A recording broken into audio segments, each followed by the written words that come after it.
ನೀವೇನಾದ್ರೂ ಒಂದು ಬಿಸ್ನೆಸ್ ಮಾಡಬೇಕು ಅಂತ ನೀವು ಮಾಡ್ತಾ ಇದ್ದೀರಾ, ಆಲೋಚನೆ ಮಾಡ್ತಾ ಇದ್ದೀರಾ, ಇಲ್ಲ ಇಳಿತಾ ಇದ್ದೀರಾ, 2 ನಿಮಿಷ ನನ್ನ ಮಾತು ಕೇಳಿ, ಉಪಯೋಗಕ್ಕೆ ಬರುತ್ತೆ ಇದು. ಯಾಕೆಂದ್ರೆ ಇದು ನನ್ನ ಅನುಭವ. ಯಾವ್ದಾದ್ರು ಒಂದು ಫೀಲ್ಡ್ ಅಲ್ಲಿ ನೀವು ಇದ್ದೀರಾ ಅಂತಾದ್ರೆ ಆ ಕ್ಷೇತ್ರದಲ್ಲಿ ನಿಮಗೆ ಅಪಾರ ಅನುಭವ ಇದ್ರೆ ಸ್ವಂತವಾಗಿ ಉದ್ಯೋಗ ಮಾಡ್ಲಿಕ್ಕೆ ಇಲ್ಲ ಒಂದು ಬಿಸ್ನೆಸ್ ಮಾಡ್ಲಿಕ್ಕೆ ಹೊರಡಿ. ಇಲ್ಲ ಯಾರೋ ಏನೋ ಹೇಳ್ತಾ ಇದ್ದಾರೆ, ನೀವೆಲ್ಲೋ ಆಫೀಸ್ ಕೆಲಸದಲ್ಲಿ ಇರ್ತೀರಾ, ಒಂದ್ ಕಡೆ ಟೀ ಕುಡಿಯಕ್ಕೆ ಹೋಗ್ತೀರಾ, ಇಲ್ಲೇನೋ ದೋಸೆ ತಿನ್ನಕ್ ಹೋಗ್ತೀರಾ, ಅಲ್ಲಿ ತುಂಬಾ ಜನ ಕ್ರೌಡ್ ನೋಡ್ತೀರಾ. ಓಕೆ, 4 ಜನ ಕೂತು ನೀವು ಈ ಥರದೊಂದು ಬಿಸ್ನೆಸ್ ಮಾಡೋಣ, ಬಂಡವಾಳ ಹಾಕಿ ಒಂದಿಬ್ರು ಹುಡುಗರನ್ನು ನಿಲ್ಲಿಸಿ ಬಿಸ್ನೆಸ್ ಮಾಡೋಣ ಅಂತ ಅನ್ಕೊಂಡ್ರೆ ದಯವಿಟ್ಟು ಮಾಡಕ್ ಹೋಗ್ಬೇಡಿ. ಯಾಕೆ ಗೊತ್ತಾ, ಸ್ವಂತವಾಗಿ ನೀವು ದುಡಿತೀರಾ ಅಂತಾದ್ರೆ ನೀವು ಅಲ್ಲಿ ಬಂಡವಾಳ ಹೂಡಕ್ ಹೋಗಿ, ಇನ್ನೊಬ್ಬರನ್ನ ನಂಬಿ ಬಂಡವಾಳ ಹೂಡಬೇಡಿ. ಯಾಕೆಂತ ಹೇಳಿದ್ರೆ ಅವರು ಅವರ ಕೆಲಸವನ್ನಷ್ಟೇ ಮಾಡ್ತಾರೆ. ನಾನಿವಾಗ ಬಂಡವಾಳ ಹಾಕಿದ್ದೀನಿ ಅಂತ ಹೇಳಿದ್ರೆ ಅಲ್ಲಿ ಕಸ್ಟಮರ್ ಇಲ್ಲ ಅಂದರೂ ಕಸ್ಟಮರನ್ನು ಯಾವ ರೀತಿ ಅಟ್ರಾಕ್ಟ್ ಮಾಡಬೇಕು, ಕಸ್ಟಮರ್ಗೆ ಸ್ಯಾಟಿಸ್ಫೈ ಆಗುವ ರೀತಿಯಲ್ಲಿ ನಾನು ಸರ್ವಿಸ್ ಕೊಟ್ಟು ಕಸ್ಟಮರನ್ನು ಹಿಡಿತೀನಿ.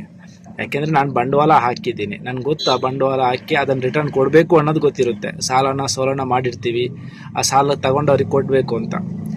ಅವಾಗ ನಾವೇನು ಮಾಡ್ತೀವಿ ಅಂದರೆ ಎಕ್ಸ್ಟ್ರಾ ಎಫರ್ಟ್ ಹಾಕ್ತೀವಿ. ಅದೇ ನಾವು ಕೆಲಸದವನನ್ನು ಇಟ್ಕೊಂಡು ನಾವೆಲ್ಲೋ ಒಂದು ಕಡೆ ಕೂತು ಕೆಲಸ ಮಾಡ್ತಾ ಇದ್ದೀವಿ, ನಮ್ಮ ಬಿಸ್ನೆಸ್ ನೋಡ್ಕೊಳ್ಳೋಕೆ ಇಬ್ಬರನ್ನು ಇಟ್ಕೊಂಡಿದ್ದೀವಿ ಅಂದರೆ ಅವ್ರ ಕೆಲಸ ಅಷ್ಟೇ ಅವ್ರು ಮಾಡ್ತಾರೆ. ಕಸ್ಟಮರ್ ಬಂದರೆ ಅವ್ರು ಕೊಡ್ತಾರೆ ಅಷ್ಟೇ. ಕಸ್ಟಮರ್ನ ಅಟ್ರಾಕ್ಟ್ ಮಾಡೋಕ್ಕಾಗಲಿ ಇಲ್ಲ ಎಕ್ಸ್ಟ್ರಾ ಎಫರ್ಟ್ ಮಾಡೋಕ್ಕಾಗಲಿ ಅವ್ರು ಹೋಗಲ್ಲ. ಯಾಕಂತ ಹೇಳಿದ್ರೆ ಅವ್ರ ಕೆಲಸದವರು. ನಾನು ಅನುಭವಿಸಿದ್ದೀನಿ, ಅದಕ್ಕೆ ಹೇಳ್ತಾ ಇದ್ದೀನಿ. ಯಾರ್ಯಾರ್ದೋ ಮಾತು ಕೇಳಿ, ಯಾರ್ಯಾರ್ದೋ ಐಡಿಯಾವನ್ನು ತಗೊಂಡು, ಇನ್ನೆಲ್ಲೋ ಇನ್ಫ್ಲುಯೆನ್ಸರ್ ಇದ್ದಾರೆ ಅವ್ರ ವಿಡಿಯೋ ನೋಡಿಕೊಂಡು ಒಂದು 3 ನಿಮಿಷದ ವಿಡಿಯೋದಲ್ಲಿ ಇಲ್ಲ 9 ಸೆಕೆಂಡ್ ವಿಡಿಯೋದಲ್ಲಿ ಎಲ್ಲ ಇಂಪ್ರೂವ್ಮೆಂಟ್ ಆಗಿದ್ದಾರೆ ಅಂತ ಅನ್ಕೊಂಡು ನೀವು ಇಂಪ್ರೂವ್ಮೆಂಟ್ ಆಗ್ತೀರಾ ಅಂತ ಹೇಳ್ಬಿಟ್ಟು ಹೋಗಬೇಡಿ. ಯಾಕೆಂತ ಹೇಳಿದ್ರೆ ಈ ಥರ ಬಿಸ್ನೆಸ್ಗೆ ಕೈ ಹಾಕಿದ 99% ಜನನೂ ಸೋತಿದ್ದಾರೆ, ಯಾವುದೋ 1% ಜನ ಮಾತ್ರ ಗೆದ್ದಿದ್ದಾರೆ. ನೀವು ಬಿಸ್ನೆಸ್ ಮಾಡಬಾರ್ದು ಅಂತ ನಾನು ಹೇಳ್ತಾ ಇಲ್ಲ, ಬಿಸ್ನೆಸ್ ಮಾಡಿ ಒಳ್ಳೇದೇ. ಆದರೆ ನೀವೇ ನಿಂತು ಬಿಸ್ನೆಸ್ ಮಾಡ್ತೀರಾ ಅಂದರೆ ಮಾತ್ರ ದುಡ್ಡು ಹಾಕಿ, ಇನ್ನೊಬ್ಬರನ್ನ ನಂಬಿ ದುಡ್ಡು ಹಾಕಬೇಡಿ.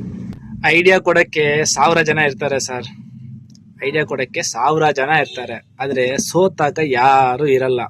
ಸೋತಾಗ ಈ ಐಡಿಯಾ ಕೊಟ್ಟವನು ಇರ್ತಾನಲ್ಲ, ಅವನು ಹೇಳ್ತಾನೆ, ನಾನು ಅವತ್ತು ಹೇಳಿದ್ದೀನಿ ಈ ಥರ ಮಾಡಬಾರ್ದಿತ್ತು, ಮಾಡ್ದ ಅಂತ.